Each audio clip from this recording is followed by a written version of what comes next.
Welcome to the Analytics Power Hour. Analytics topics covered conversationally and sometimes with explicit language. Here are your hosts, Mo, Michael, and Tim.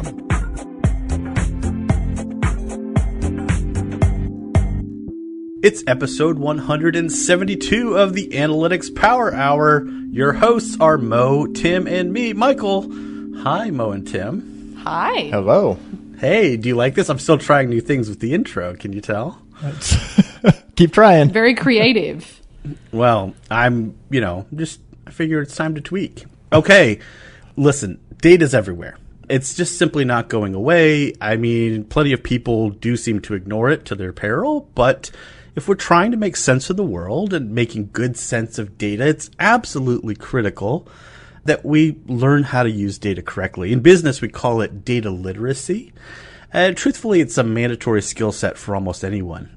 Data and understanding data might have a set of rules, and it seems like maybe not everyone is committed to playing by those rules. And so sometimes, we've got to pay close attention. In fact, sometimes our own brains get in on the act of hiding what the data might actually mean from us. Anyway, I know the three of us have been looking for someone to bring onto the show who spends a good amount of time working in this area, and we did find someone.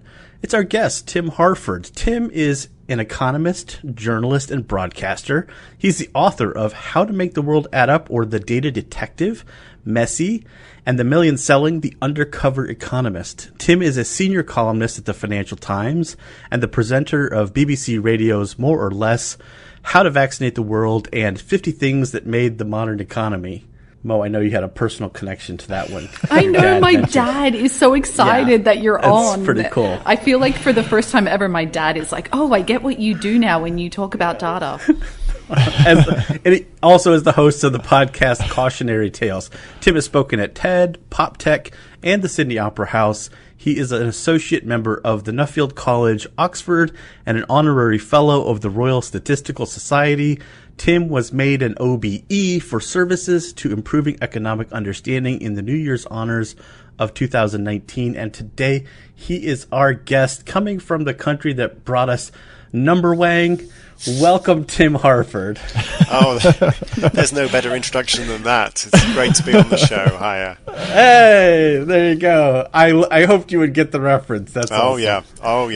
Okay, great. Well, we're delighted to have you. And specifically, we're talking a lot today about your latest book, The Data Detective, right? And I think it was released under two different names, sort of doing that cool thing with like the Harry Potter and the Philosopher's Stone versus.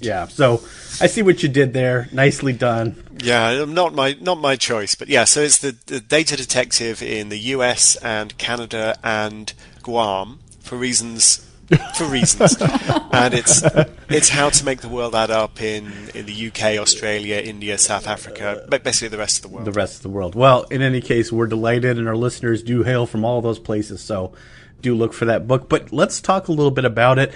I just out of the gate, we're going to spend a lot of time on chapter 1. Tim Wilson, you know why.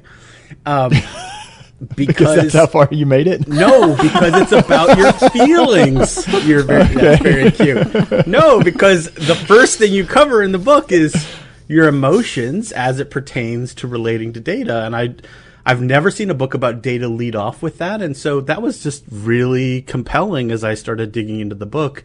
That was actually a pretty good start. So maybe we could start there. Like, why did you lead the book off with that? Sure. Well, it's actually, strictly speaking, I led the book off with a takedown of How to Lie with Statistics, so we could talk about that as well. Oh, that's true. That's true. I have a little note about Dr. Dahl, I think. Dr. Hill, yeah. Yeah, that's a very interesting story in and of itself. But so the first full chapter, there's the full Star Wars reference, Search Your Feelings. And the reason that I start with that, the book's got 10 rules for thinking more clearly about data and maybe more clearly about the world. The first rule is to search your feelings. The reason that I start with that, and in fact with a story that I love about an art forgery that has nothing whatsoever directly to do with data, is because our feelings are incredibly influential on the way we think. We have preconceptions, we have things that we want to be true, things that we expect to be true, things that we're told by people that we admire and respect that are true, things that we're told by our political enemies, by outsiders, by the other side of the argument that are true. And in all of these things, we are processing this information not just with our logic circuits, but with our gut feelings. And there's a lot of high quality evidence to show that people are very, very good at reaching conclusions that they want to reach, either subconsciously or consciously. And the basic argument of the first chapter of the book is if you don't recognize that, and if you don't notice your emotional reaction to the facts, you haven't got a chance. You've fooled yourself before you've even begun. And so when you're working through, say, an article or a stat, or it sounds like you and your wife have some very interesting discussions sitting around the kitchen whenever the news comes on, what goes through your mind in that? Because I think it's one of those things that's really easy to say, like, oh, you should check your emotions, before you proceed along the path of analysis. But what's your process actually look like? Like, do you have a particular set of checks that you put in place for your own mind? It's a good idea. I should actually have a checklist on the wall. That would probably be a good idea. Make up my 10 rules as a checklist, or even actually I think I've boiled them down to 3. We can talk about what the 3 are if you like. But fundamentally it's a habit, not a process, not a checklist. It's a habit. I've just tried to get into the habit of noticing what my instantaneous response is to a claim. And it's surprising how often that there is an emotional response. Maybe we shouldn't be surprised when you think about it. Most stuff on social media goes viral because it's emotionally resonant one way or another. Makes us laugh, makes us afraid, makes us feel vindicated, makes us feel part of a community. Most headlines are chosen for their emotional punch. That's what newspaper editors are trying to do, TV news editors. So maybe we shouldn't be surprised that so much of this stuff packs this emotional weight. And I can't prove it. This is an untested hypothesis, I have to say, but I just feel fairly confident that simply noticing that emotional response, being mindful of it, to sound like a yoga instructor with a calculator for a moment, being mindful of that emotional response immediately, I think, drains it of some of its power. You can just look at yourself and go, I'm having the feels about this headline, and then you go back and you look at the headline and you just see it slightly differently. That's so great. Yes, 100%. And that does. I've heard the Michael more on the when I'm having an emotion, stop and examine it, and then try to get a little more Vulcan about it. I guess to stick with the Star Trek side of it. Sort of asking, why is it making me feel this way? Like if this were true or whatever. Yeah.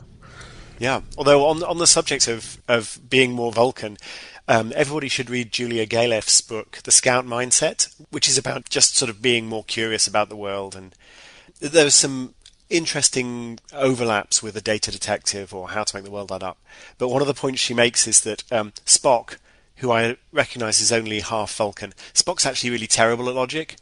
He makes bad decisions all the time, really misjudges other people, makes terrible forecasts, and yet constantly just talks about how incredibly logical he is. So let's not hold up the Vulcan as a sort of emblematic of perfect rationality, because he's not. He's much more fun than that. Well, so can I ask, because as I was reading through the book and thinking, and there were a lot of kind of sort of fist pumping, and that led me into tracking down that more or less is available as a podcast. And I've kind of, I guess, I sort of came to you through Cautionary Tales, which there's some overlap with the book, which is to be expected. So if anybody doesn't want to read the book, the art forgery story is in a Cautionary Tales episode as well. We do, as analysts, we want our audience to be more, kind of as Michael framed it, kind of data literate.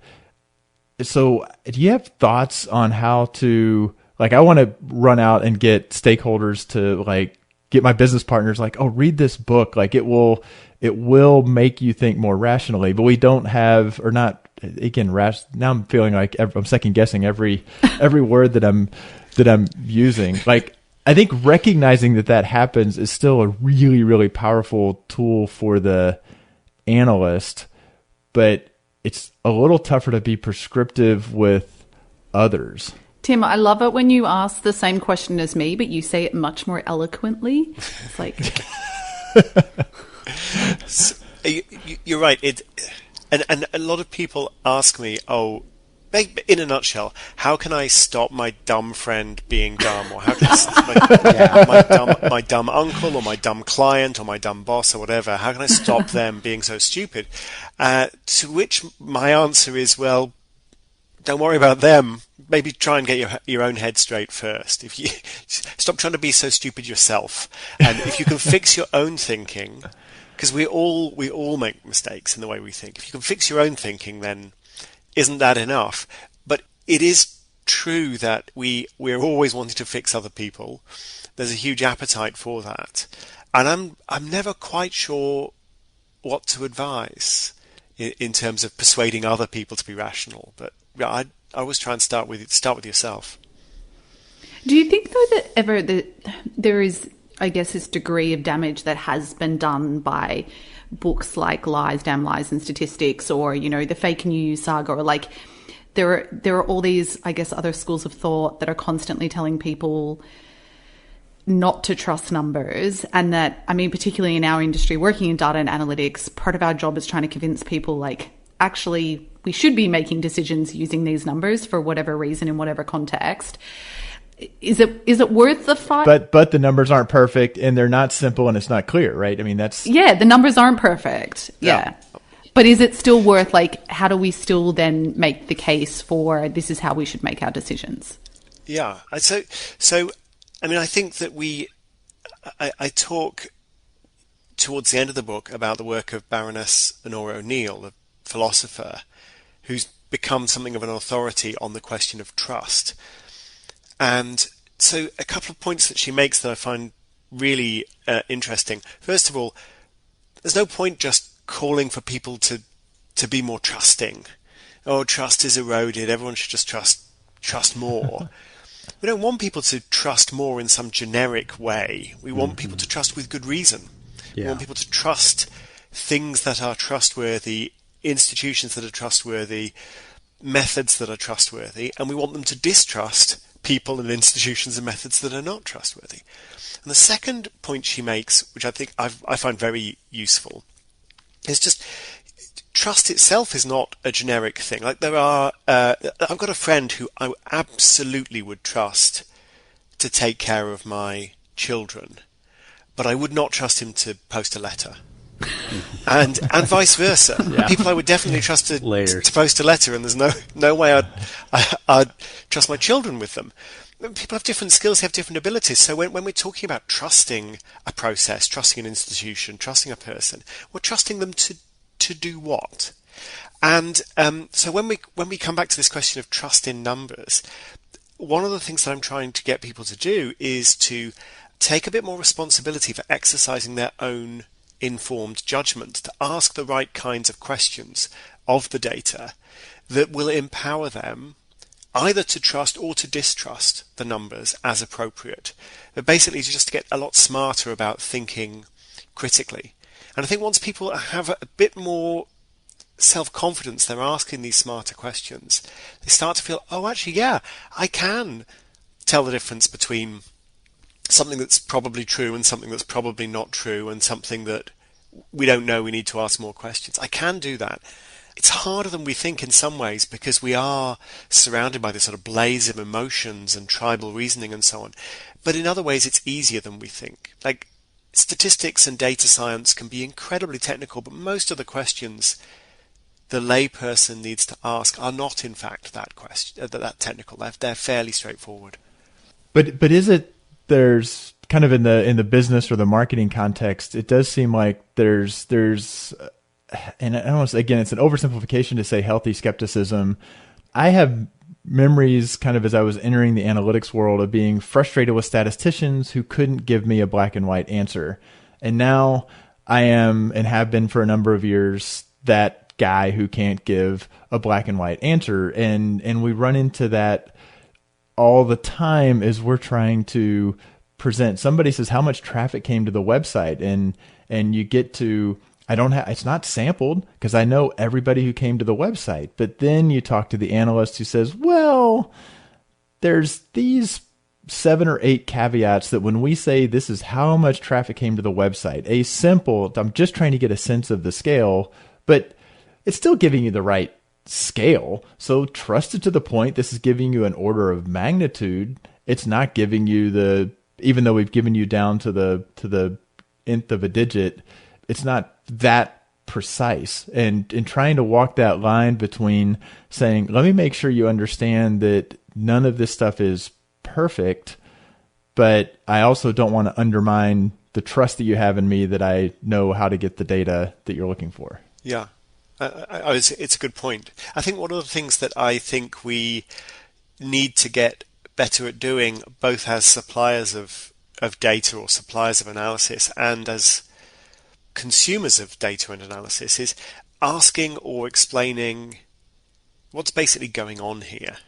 Like when we look at, for example, traffic to a website, that metaphor gives us something that we can understand. It's like, well, if there's 1,000 vehicles an hour on a road, that's a lot more than 100 vehicles an hour on a road, and kind of each vehicle is like a discrete thing. But actually, traffic on a website, I mean, I don't know really what traffic on a website actually means. I don't know. So if the Google bot comes and looks at the website just to index for Google, is that traffic? And how many is it? Like every time you download an individual GIF or JPEG, is that traffic? Right. I don't know, and I'm sure you do. So just trying to explain to people the difference between, hits and unique visitors, for example. Here's what we did. Here's what we looked at. Here's how it might not be telling you quite the story you think it's telling you. Here's what we know, and here's what we don't know. Awakening that curiosity in the process of actually putting this data together, I think it brings people together. People like understanding what's going on under the surface, and it also helps people make, I think, a slightly more informed decision. Just from a quick little personality, that's where the analysts who will happily dive way down and explain all the nits and details of what that means. I think that's again the analyst challenge, to figure out how much appetite does the person have for learning and understanding. How can I use metaphors? How can I use things that will help them get that deeper understanding without coming across as, well, I am an expert on stuff that you don't really care about, but I'm going to talk your ear off. I think that's been also part of like a big takeaway from having dove deep on the world of Tim Harford of late, is the power of sort of metaphor and example and making things kind of engaging and interesting so that somebody learns along the way. Clearly, I think that's probably one of the reasons that you have so many different outlets, is because you are kind of a master of that, and an analyst could learn a lot just from trying to kind of observe how to be engaging and interesting while educating. And now I'm just pandering to the guest. Yeah, I think you're just saying nice things. That's nice. Thank you. Yeah, what's your response to that, Tim? How awesome are you? So Tim, maybe you could talk us through a little bit of one of the suggestions you had in your book about handy comparisons, because that was something that I actually really took away as something really tangible, like, oh shit, I'm going to go memorize a bunch of these to have in my back pocket, because it's like a really tactical thing that as an analyst helps give, I guess, clarity or make sense of the data in a way that someone can understand it. Absolutely. So we start with a number like, US government debt is $18 trillion or something. I'm actually not sure exactly what government debt is, but it's probably around the $20 trillion mark. So there's a couple of questions you might want to ask about that. Like what actually is debt? People would confuse the debt and the deficit a lot.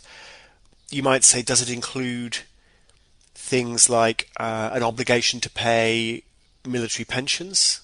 Is that because they haven't issued a bond, they've just kind of promised to pay? You can ask all these basic questions about like what's going on there. What about the debts of New York City or the debts of the state of California? Are they included, or is it just the federal government? But even once you got beyond that sort of question, which I think is not kind of super technical stuff. It's just basic curiosity, trying to understand what's happening here. Once you've got beyond that, you've got this number. Let's say it's $20 trillion. Then you need to say, well, is $20 trillion a lot of money? Sounds like a lot of money. Sounds like it must be a lot of money. Yeah. So then you need to find a comparison. And the kind of comparison that has tended to be made, and this I think goes back to a speechwriter for Ronald Reagan in the early 1980s, is to say, well, let's have a stack of dollar bills, and how high is the stack of dollar bills? And that feels like that's a good comparison.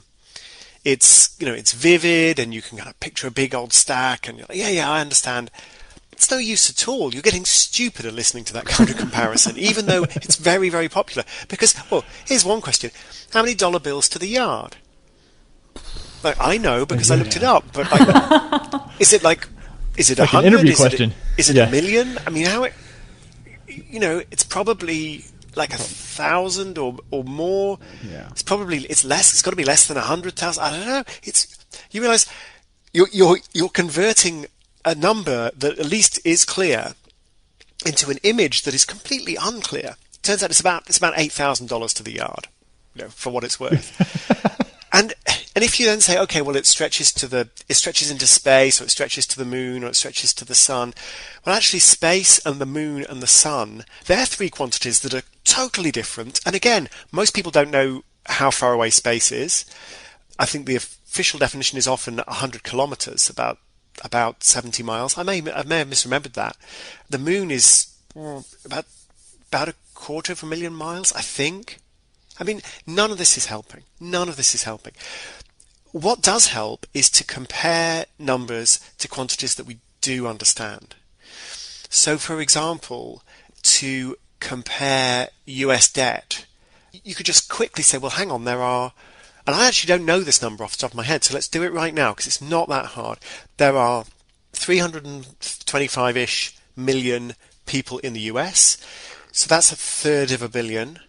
So, like, if you had $1 billion of debt, that would be $3 each. So $1 trillion of debt is $3,000 each. So $20 trillion of debt is $60,000 each. And the precise numbers are not exactly that, but that's about right. And then you go, okay, right, so federal government debt is about $60,000 for everyone in the country. And it just gives you a sense, like, that's quite a lot. But it's not as much as a mortgage, but it's pretty big compared to a credit card debt. And it really gives you a sense of what is actually happening. And I call this landmark numbers. Let's step aside for a second to talk about something that every data professional at every level has a vested interest in, and that is data quality. Because if you don't have the right quality of data, none of your analysis or insights is actually going to be meaningful or move the needle. And so our friends at ObservePoint have been working for many, many years to give data professionals confidence in their data and insights. And they do this by providing tools that automatically audit data collection for errors across all your sites. You can actually test the most important pages and user paths, so that way you've got accurate data collection where you need it most. There's built-in alerts so you know when something goes wrong, so that way when the monthly report comes out, you're not getting a big shock or surprise, and you can track the quality of your data over time.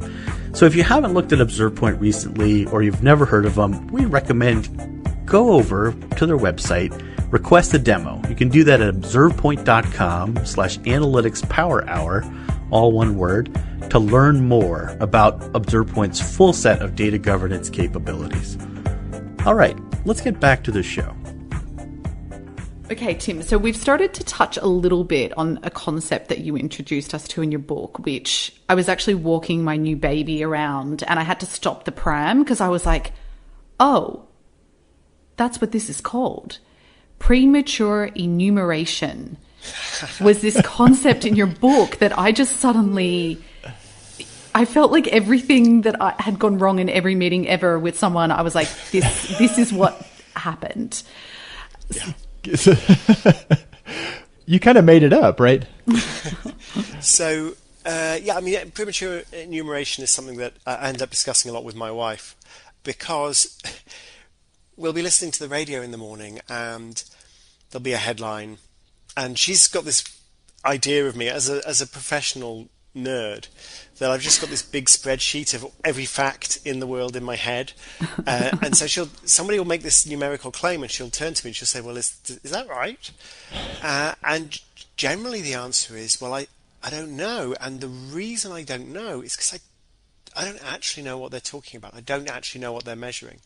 Just thinking back to the point we were discussing before about U.S. government debt, like what is it? The federal government? Is it the central government and all the states and all the cities, the municipalities, or what? What is explicit debt? What's kind of a bit fuzzier, like pension obligations? All of this stuff. It's so common to hear a claim that is true and completely defensible and based on solid statistics, and yet will utterly mislead you because you have leapt to some conclusion about what is actually being measured or counted, and in fact something completely different is being measured or counted. And this habit that I think we all have, including, I think, perhaps especially data practitioners, this habit of starting to slice and dice and analyze the number before you actually know what the number means or refers to, or what the definition is. That trap, that habit is what I call premature enumeration.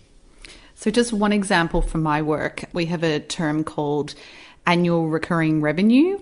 So given that it's recurring, it's people that basically have, it's our subscription money, right? And then people also have annual revenue, which is subscription money plus other money. So print orders and all sorts of other stuff. And it happens constantly in my work where people will interchange the two, like they're the exact same thing. And I sometimes feel like I'm banging my head up against a wall. But you seem to have this very like chilled, calm way of just asking clarifying questions. So in that situation, do you just kind of stop and say, okay, well, are we talking about recurring revenue? Are we talking just about annualized revenue? Like, how do you tackle that?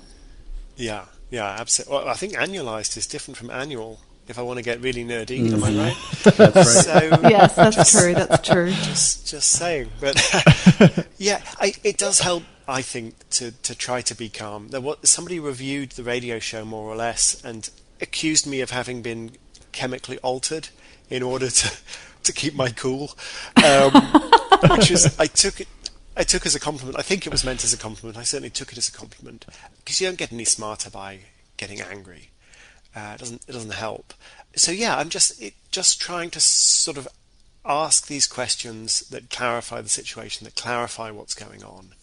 It's absolutely essential just to keep your own head straight, and of course for others as well. And people don't like the idea of like these gotcha questions. They don't like being tripped up. But I think it's possible to ask these questions in a friendly way that just clarify that everyone understands what's being talked about. It's kind of the cousin of the curse of knowledge, right? Like, Mo, when you hear somebody say annualized revenue, and you are immediately, because you are so deep in annualized revenue and annualized recurring revenue, you're like, oh, they're being loose and casual, and they're making assumptions, they don't understand it. And yet the tendency, or I will say this as an analyst, there's the data that I know really well, that I've been really deep in, and I know it better than the business users who are even maybe generating it. But then I need to supplement it with some other piece of data, and I immediately assume that data is simple and clean and is exactly what I would expect it to be. So I find myself sometimes catching myself like trying to remember when I'm looking at, like we've got a pharma client and I'm working with data on emails we've sent out. That data I know really well, but then I want to get the number of prescriptions that were written. I don't know that data that well, but I make a premature enumeration. I'll totally be like, well, just give me those numbers. And then there's some other person in the organization saying, well, but do you mean like new prescriptions? Do you mean the number of doses? Do you need the number of refills? And of course I had already started trying to slice, because I assumed it was one number, and they're like, well, no, there are like 7 different ways that can be defined. And I feel like that is the sort of thing that comes with experience, recognizing when I've got depth of knowledge, the people I'm working with don't. So it behooves me to say, let me do a little bit of education in a hopefully engaging and maybe useful analogy filled way. But at the same time, when I get those data sources, so when I was the premature enumeration, I'm like, I'm guilty of that. Others are guilty of that. If others are guilty of that, when is that my fault for assuming that they have the depth of knowledge about the data that I'm providing that I have? And so often you're viewed in that situation as the person bringing unneeded complexity to this, or why are you asking so many questions, or why are you trying? And it's like it actually matters. Yeah. But I think that by trying to phrase it in a sort of an accessible, everyday way, and explain or try to understand what is basically happening here. I mean, sometimes it is very complicated, but often it's all common sense stuff. I mean, an example from the book, a very serious example, was we found that, this is from the radio show, infant mortality in the UK was increasing after decades of falling. So people are trying to figure out what is going on, what is causing this terrible tragedy to become more common. And in a nutshell, it wasn't becoming more common, at least we don't think so. What instead had happened is that medical practitioners, for reasons that we still don't fully understand, although we can speculate about, had started to change the definition, basically draw the line in a different place between a miscarriage and infant death. And of course you realise that, I mean, this is one of the most contentious dividing lines in American politics, right? It's of course it's hugely emotionally and politically and morally and legally significant where you draw that line, but at a certain point someone just has to call it.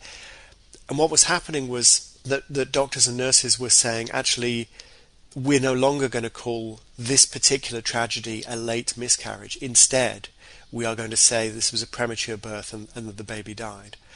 And I think that was probably partly to reflect the desires of the parents, who felt that a miscarriage didn't fully describe their loss. But everyone was running around trying to figure out what the cause was. Was it some mistake? Was it a funding issue? Was it a lifestyle issue? Or something to do with obesity or smoking or something? And it was a statistical recording issue. And I think we owe it to ourselves to ask those questions and to dig a little deeper. There's another example, hugely important, less traumatic, from the financial crisis, where people running these quantitative models in the banks and the other parts of the financial sector were trying to measure risk, and they got very, very sophisticated in slicing and dicing and repackaging risk, reforming it in a way where you could on-sell risk and do this and offset it, and yet when it comes down to it, what is risk? Not really actually that easy to define. And instead of measuring risk, what they were actually basically measuring was historical variance and covariance, which is not a bad measure of risk, but not perfect either.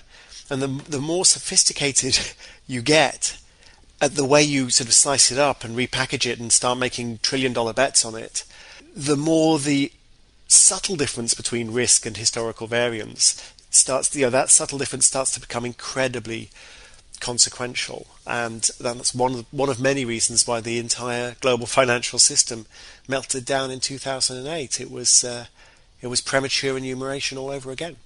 Yeah, this is great. I love the conversation so far, but there's so much more in the book. So there's a couple of chapters specifically I want to make sure we touch on. So a little bit deeper in the book, you lay out some rules for how to think about or look at data in terms of where did this data come from. That was sort of the rule number 5. And then rule 6 is sort of what data might be missing. And I just found both of those chapters very, very cool to read and also very timely. So I'd love to talk a little bit more about that. Like you mentioned in the chapter, it's not chapter 6. I would call it chapter 6, rule 6, which is what's missing from the data. You can go to chapter 6. That's fine. Yeah, it's yeah. Everybody just go with me on this. I'm redoing the chapters right now. It's not a big deal. It's a live edit.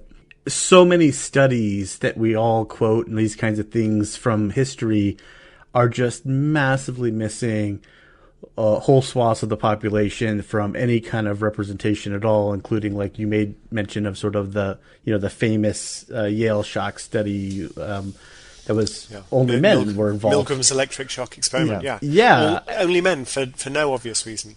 Yeah. Yeah. And so talk a little bit about sort of your exploration of that and sort of some of the things you've come to. I've certainly got some opinions about this, but I think, data and people who use data. As long as you don't have an emotional reaction. I have a very emotional reaction because you're allowed to have an emotional reaction. You just need to notice it. That's yeah. I'm very in touch with it, Tim Wilson. So, but anyway, I'm not really forming a question as much as like I want to just put us in that part of the book for a minute and start talking a little bit about that because I think our listeners would benefit a great deal from hearing a little bit from you on this. Absolutely. So, look, I mean, the basic idea in statistics, very, very basic principle, is that you're analysing a sample and you want the sample to be representative of the whole, right?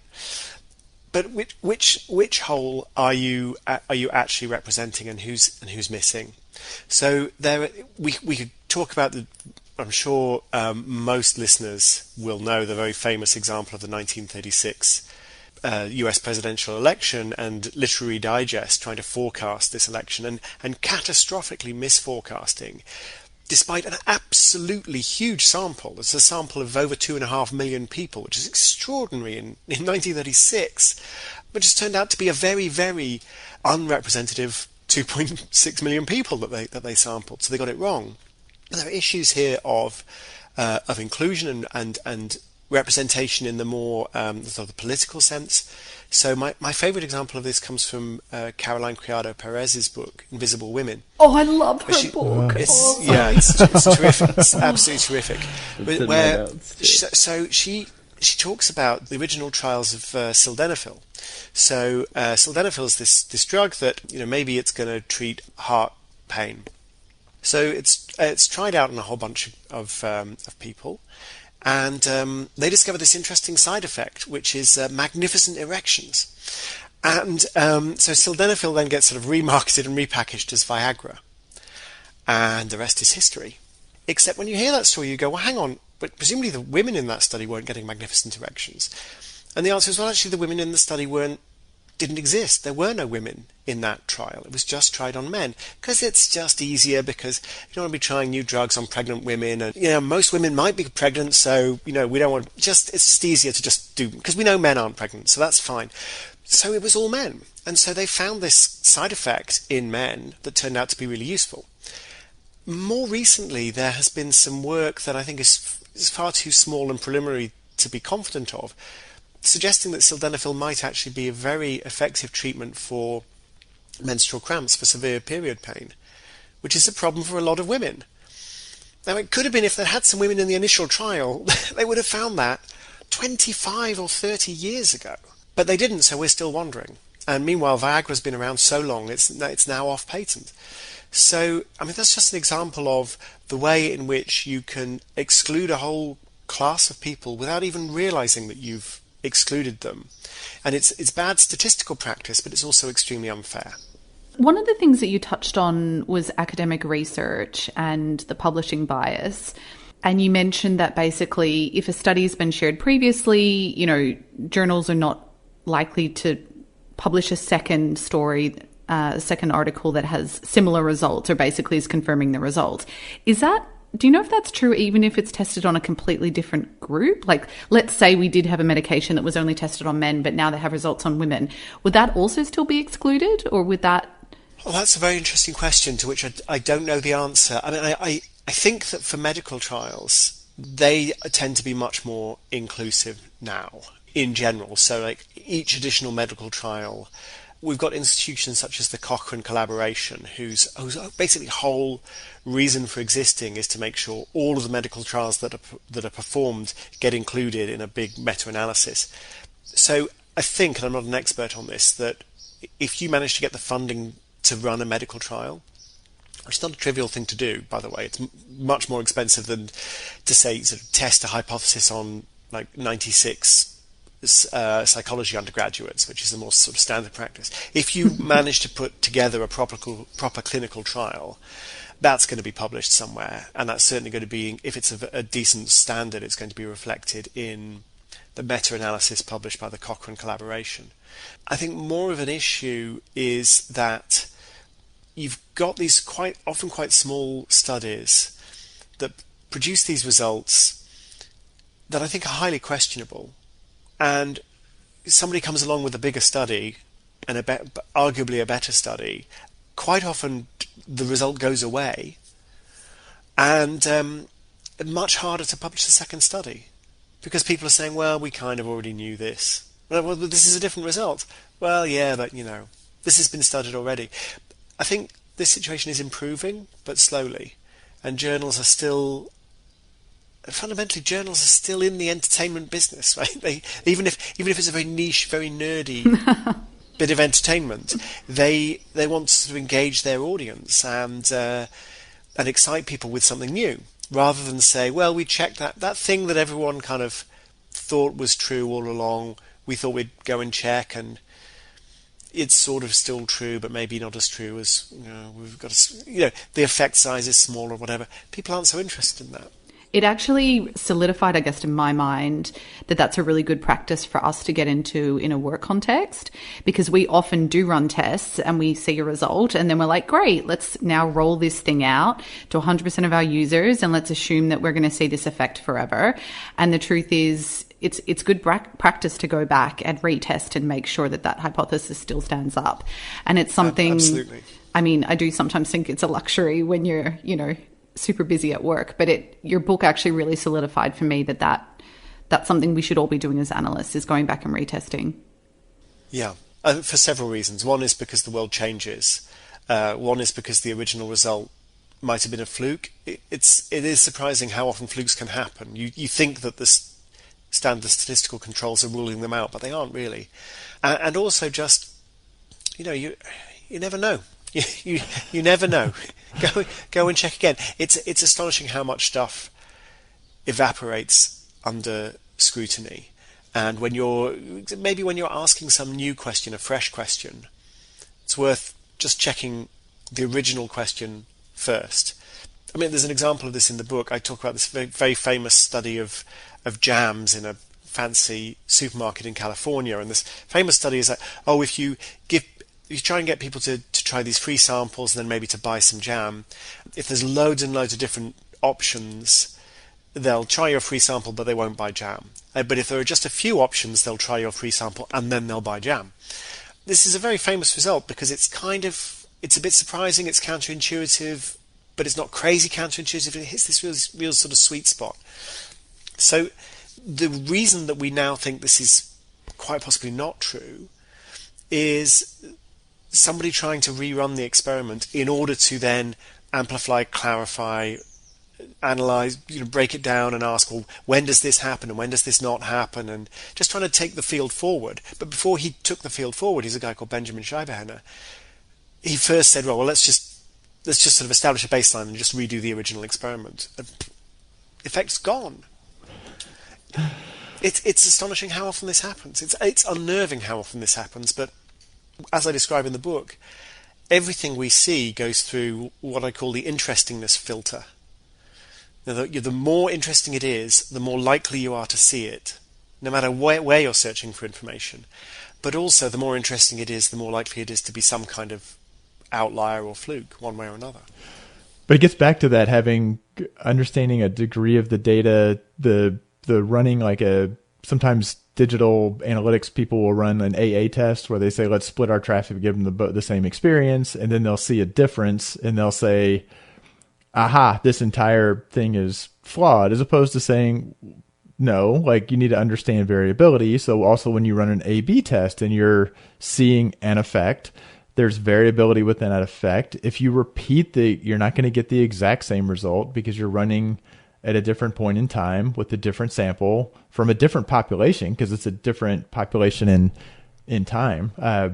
That also kind of harkened back to, you talk about, and even the Alpha Lambda, the 1936 presidential election, with the volume of data. I think in digital marketing, there's this idea we have all of the data and therefore we're set, except we don't have any data about our future population. So this idea that we have, so when we look at these things and then want to replicate them, there are things moving in the world. Like you said, you just said the world changes. So we wouldn't expect to see the exact result, but at the same time, the more interesting it is, we should be able to reasonably replicate it. Yeah, absolutely. David Hand has an interesting book called Dark Data, where he talks about all the data we want to have but we don't have. And he starts with kind of the obvious stuff like, well, you're sampling from a population, but you've only got the sample, you haven't got the whole population. Then it gets into more complicated stuff like, it turns out you only ran experiments on men, we don't have any women in the sample. We're analysing Twitter, but most people don't have a Twitter account. And then you start to get really deep, like, we only have data from the past, not data from the future. And you think, well, yeah, of course we only have data. Of course we don't have data from the future. But it does matter. If we're going back to this idea of the risk and the banks, like we have data on how these prices have moved in the past. That doesn't tell us how they'll move in the future. So yeah, there's a lot of stuff we don't know. And even though one of the things I'm trying to do in the book is to make a case for the use of data wisely used. I say it's like having a telescope, it's like having an X-ray, it's like having radar. It's telling you things that you can't, showing you things you can't see in any other way. At the same time, there's a lot that it can't show us, and we need to be very honest and humble about that. Well, and it's a great set of rules. As I read through the book, I started thinking to myself, this book is kind of like the everyman's Thinking Fast and Slow. Like, that's sort of the graduate level. Every person's. Yeah, everybody. Every person. Sorry. Oh, Mo. It's all good. No, it's good. I appreciate it because that's, you just stumble right into it. No, I can't use that quote. Or there's a really let nice. Let me redo the quote so you can do it. So I'll do it correctly this time. It's sort of the every person's Thinking Fast and Slow in a certain sense, and that sort of creates that accessibility. We'll just pretend I never screwed that up in the first place. All right, we're bringing back the new segment of the show brought to you by Conductrix. It's the Conductrix Quick Quiz, the query that is quizzical and a conundrum. So Mo and Tim, once again, you get to host a listener as a contestant. Your answers will determine who wins fabulous prizes. So let's say a word really quick about Conductrix. They're a A/B testing company that's been helping the world's largest companies for over a decade conduct API-first A/B testing, contextual bandits, and predictive targeting. They empower marketing and IT professionals. They also respect customer privacy. And they offer best-in-class technology, but really what sets them apart is their willingness to go above and beyond for their clients and exceed expectations. And make your co-host uncomfortable on a bi-weekly basis. This is like kind of the... That's just the icing on top of the Conductrix cake. All right. Do you want to know who you're playing for? I do. All right. So we've got a listener. Robert M. is a listener. And Mo, you are representing Robert. So okay. Do your best. Robert, you poor mate. Hey, he's used to disappointment. No, that's not true. Like last time it was a complete 50-50 chance. Neither of you knew the answer. It was just a guess. So you just as good a chance of winning. There's going to be a central limit theorem if we repeat the sampling process here again and again. Yeah, and we do have options. And Tim, you are representing Morgan P. So Morgan is who you are representing. All right, Here goes the question. Buzz in if you know. No, I'm just kidding. There's no buzzers. We should get you buzzers. Oh, Jesus. All right. George Box is often credited with coining the phrase, all models are wrong, but some are useful. In truth, what he said in his 1976 paper is, since all models are wrong, the scientist must be alert to what is importantly wrong. It is inappropriate to be concerned about mice when there are tigers abroad. along with giving us his famous quote, which of the following is not one of George Box's many contributions to statistics? Is it 1, the Box-Jenkins method, 2, the Box-Cox transformation, 3, the Leung, I don't know how to pronounce that, Leung-Box test, or 4, the Box-Neyman method? Can I phone a friend? Phone a friend. Yeah. So do you have Matt on speed dial? Yeah. Matt Gershaw. This is a tough one. There's no getting around. This is a really tough one. What was B? What was B again? So the second one was the Box-Cox transformation. I'm gonna buzz in and say I'm gonna go with B. Mo, do you have a thought? I'm going to go with C because I figure if it's the right answer, hopefully you could pronounce it, but Yeah. Well, the right answer is the wrong answer. So yeah, it's what he didn't contribute. Yes. So if I can't pronounce it, doesn't that seem like it maybe more right?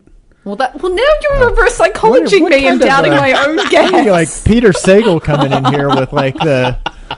I'm not trying to put my finger on the scale at all. Okay, here we go. The answer is you're both incorrect. We are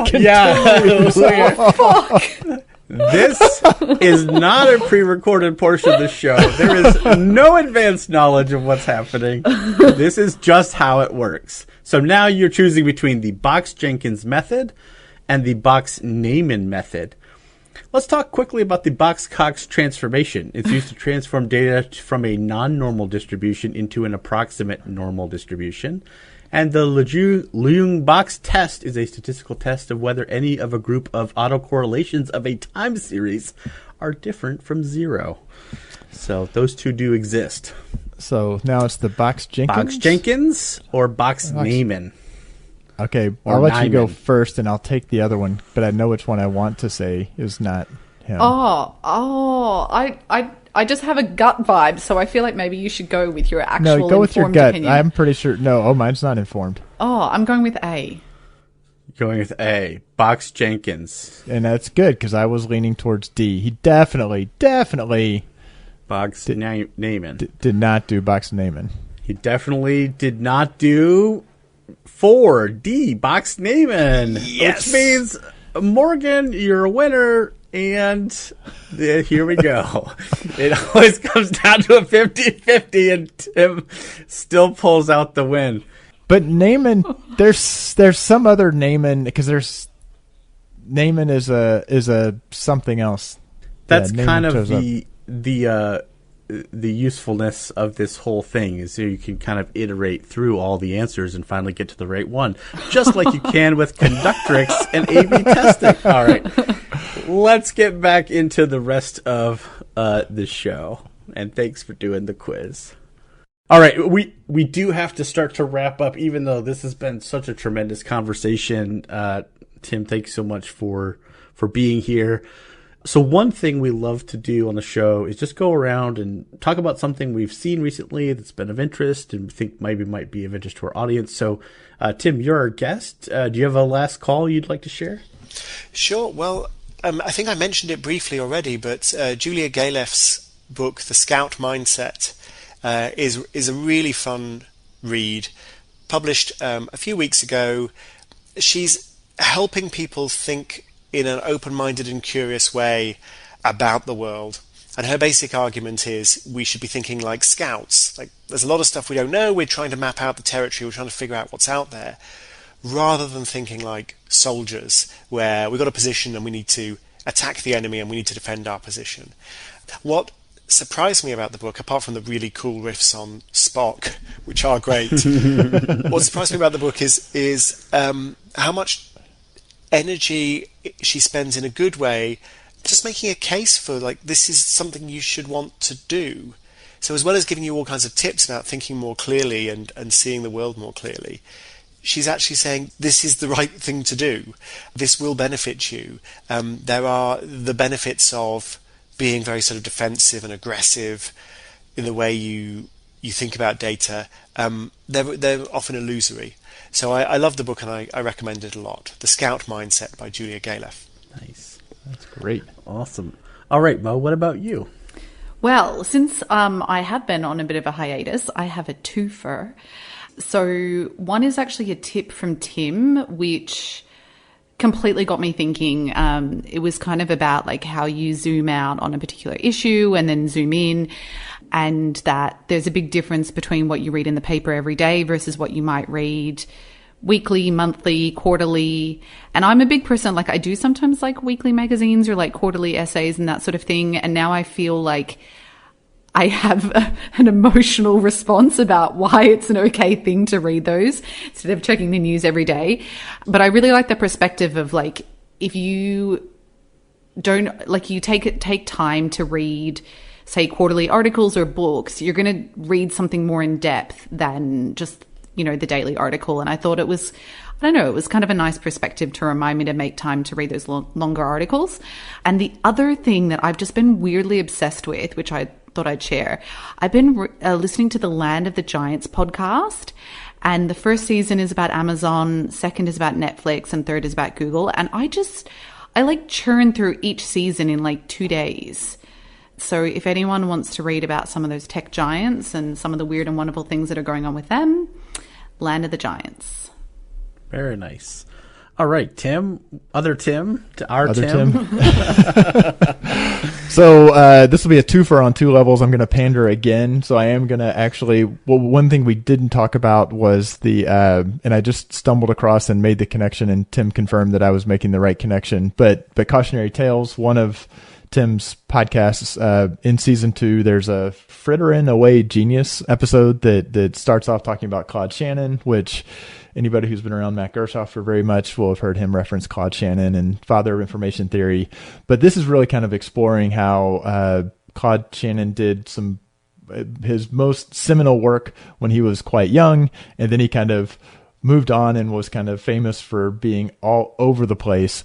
And that episode, along with what kind of puts a little bit more of a formal, I think, label to it, there was a TED Talk that Tim did called Slow Motion Multitasking, where talking through that there's value in kind of not just being mono-focused on one thing, which I was making the leap to for a while. It seemed like it was very much in vogue to have that generalists were always going to get their clock cleaned by specialists, and that you really, really needed to specialize. And so I was trying to take the leap because I've got some other interests outside of this analytics stuff. And so it was validating. So there was definitely some confirmation bias going on. But the idea that activating different parts of your brain and taking breaks and all the things we kind of hear around, like, oh, if you're really struggling with a problem, step away, because that may be when it comes to you. But they're both very, very engaging things to listen to. I'm not counting that as my twofer. The other thing I was going to do was put a plug in for the DAA's one conference coming up in October, which is going to be a hybrid in-person and live event in Chicago. So they're getting their speakers lined up. But if you're interested in getting back into the world of conferences after a year or two off, the Digital Analytics Association actually has their conference coming back partially in person. I appreciate that, Tim. Thank you. I was just taking care of that for you. Yeah, no, that helps me out quite a bit. And now he's like, shit, what am I going to say for my last call? Well, yeah. What's your last call, Michael? No, I have a different one. So here in the United States, we've definitely been struggling with and coming to terms with something that's pretty important around police brutality in our country and how it affects different communities and races. So one of the things that really struck me over the last year as I tried to dig deeper into this issue was sort of a lack of data around this in any kind of comprehensive fashion. Well, someone who I've mentioned on the show before, Samuel Sinyangwe, and a team of other data scientists and others have created a new site called policescorecard.org, and they've actually started putting together public data on outcomes, police violence, accountability, bias, all these things across 16,000 different municipalities all over the United States. They've even built APIs into this data so like it can be leveraged by other groups. It's just really amazing. This is exactly... Did you start pulling the data and slicing it immediately without actually... I just no. But what they're doing is exactly what the book recommends, which is going and trying to build a stable data source so that there can be the kind of analysis and accountability brought to some of these conversations. It's been very difficult because it gets very emotional and heated, and the data supports, when you start to look through it, some of the findings that, have sort of been pretty obvious to some communities for quite some time. We've got things we need to do, and it very much shows up in the data. So anyways, policescorecard.org is the name of the website, and it's quite impressive, and they're continuing to add, and they have a way for people to bring data to the program and to the project. So I encourage you to check it out. All right. Well, what a great episode. This book was so fun to read because, the stories, I learned so many things about stories I knew just a little bit about, but then gained so much deeper knowledge. Florence Nightingale, and I'd never heard of Alice Rivlin before, and learned a little bit about her and also some of the other people in that story. So you'll have to read the book to find out more about who she is. It's fascinating. But I would recommend it. It's called The Data Detective, or also the How to Make the World Add Up, depending on where you live in the world. Or more or less kind of actually is available in podcast form, and right? If you are a podcast listener like Tim Wilson, some of these stories are covered, I think, in Cautionary Tales and other podcasts. Tim Harford, what a delight to have you. Thank you so much for coming on the show. It's my pleasure. Thank you. Yeah. And of course, no show would be complete without thanking our producer, Josh Crowhurst. Love you, Josh. And I know that I speak for both of my co-hosts, and incidentally, at the end of this book, the last chapter is about being curious, so I think I speak for our guests too when I tell you all, no matter how much data you're dealing with out there, keep analyzing. Thanks for listening. Let's keep the conversation going with your comments, suggestions, and questions on Twitter at @AnalyticsHour, on the web at analyticshour.io, our LinkedIn group, and the Measured Chat Slack group. Music for the podcast by Josh Crowhurst. So smart guys wanted to fit in, so they made up a term called analytics. Analytics don't work. Analytics. Oh my God. What the fuck does that even mean?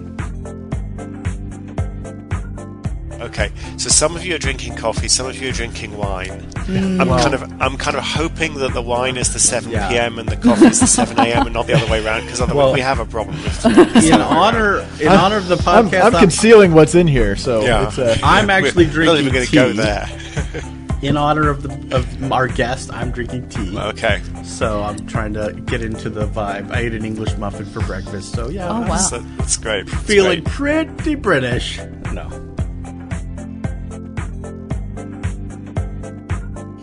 Yeah, 45 minutes into the podcast, we'll be like, I just love you all.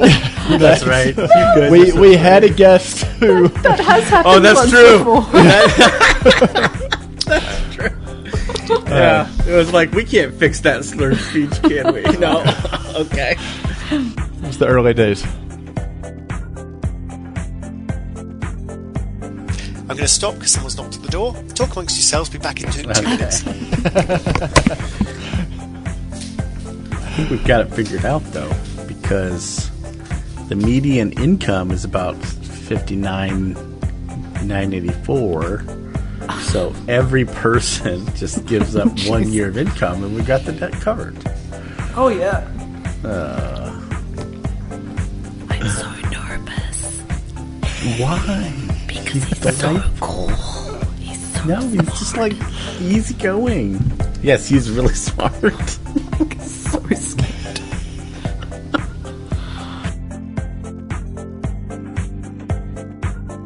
Rock flag and premature enumeration. That had to be the one.